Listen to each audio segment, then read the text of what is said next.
Olá, boa tarde. Então vamos para mais uma aula de história. Aula de hoje, primeiramente, nós iremos fazer as correções das atividades do texto Capitanias Hereditárias. Essa aula está lá na pasta do roteiro, no 11º roteiro do dia 1º até o dia 5 de junho. E a pasta de história está no dia 4 de junho. Lá você encontra o vídeo explicando, a videoaula explicando esse conteúdo e também a atividade que você pode imprimir ou então responder no seu caderno. Antes da gente começar, eu gostaria de avisar que hoje eu separei as aulas. Primeiro a gente fazia as correções e depois eu explicava o conteúdo em uma videoaula só. Agora não, agora tem duas videoaulas. Essa primeira são só as correções e aí você vai assistir a outra videoaula, onde eu vou explicar o nosso novo conteúdo, tá bom? E realizar a atividade no livro. Então, vamos às correções, né? Só revisando um pouquinho o nosso conteúdo da aula passada, que foi a divisão da parte que correspondia ao Brasil no Tratado de Tordesilhas em capitanias.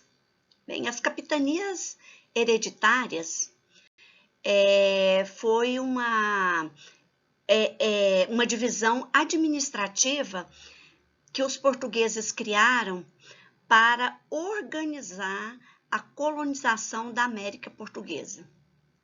Dom João III, o rei de Portugal na época, ele dividiu essa parte portuguesa em 15 faixas de terra, em 15 lotes, e dividiu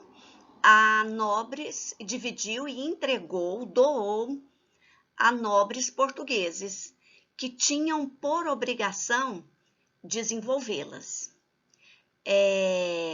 Essa organização do Brasil em 15 grandes faixas de terras foi assim o primeiro grande passo dos portugueses, da coroa portuguesa, em colonizar as terras que hoje formam o nosso país, que hoje formam o Brasil. Então, vamos às correções. A primeira questão: que medida a coroa portuguesa tomou para colonizar o Brasil?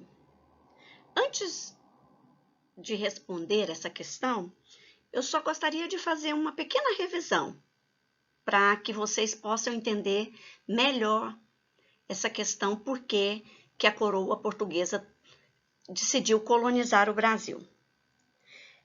Bem, a posse da América Portuguesa, ela já estava garantida aos portugueses pela Igreja Católica por meio do Tratado de Tordesilhas. Lembram disso? No qual a Igreja dividia as novas terras descobertas, ou seja, a América, entre a Espanha e Portugal. Só que a existência do tratado não impedia que ingleses e franceses questionassem essa divisão, porque eles foram excluídos dela.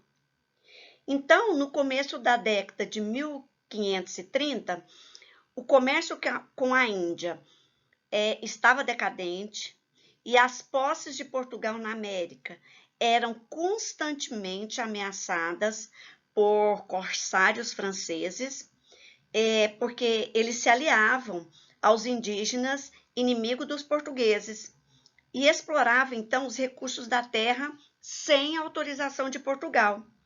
Foi então que o rei português percebeu que, diante da ameaça estrangeira, era necessário ele criar uma frente de colonização para garantir a posse da terra. Foi então que em 1534 o rei português então decidiu dividir as terras que pertenciam a Portugal pela força do Tratado de Tordesilhas.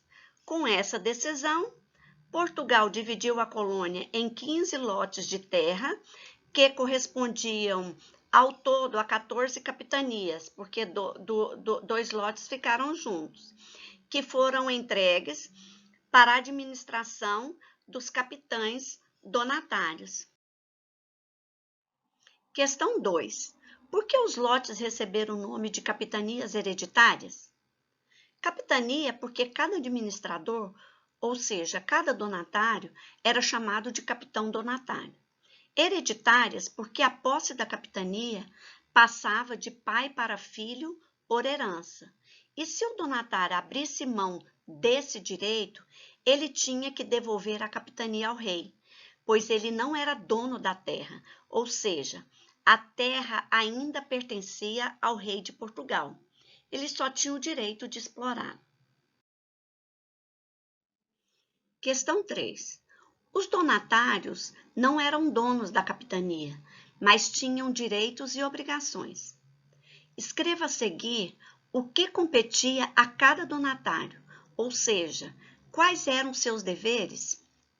Bem, os donatários, eles possuíam grande poder administrativo e jurídico sobre a capitania.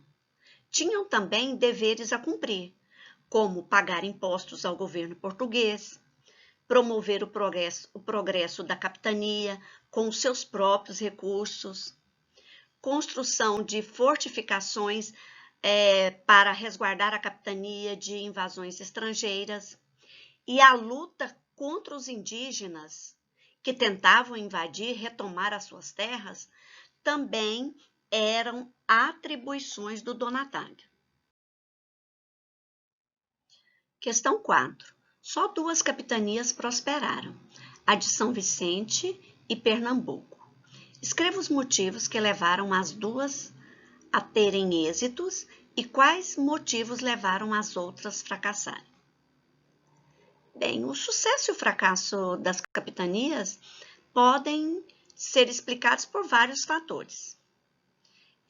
O sucesso está relacionado principalmente com a instalação de engenhos e com o tráfico de indígenas para a escravização.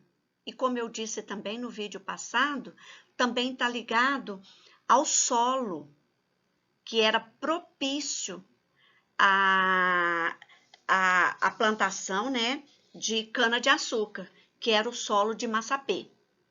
E o fracasso pela inexperiência administrativa dos donatários, a falta de recursos, a falta de comunicação, seja interna, seja com a coroa, ou seja entre os donatários ou com o rei. Por fim, os conflitos com os indígenas também foi relevante para o fracasso das capitanias.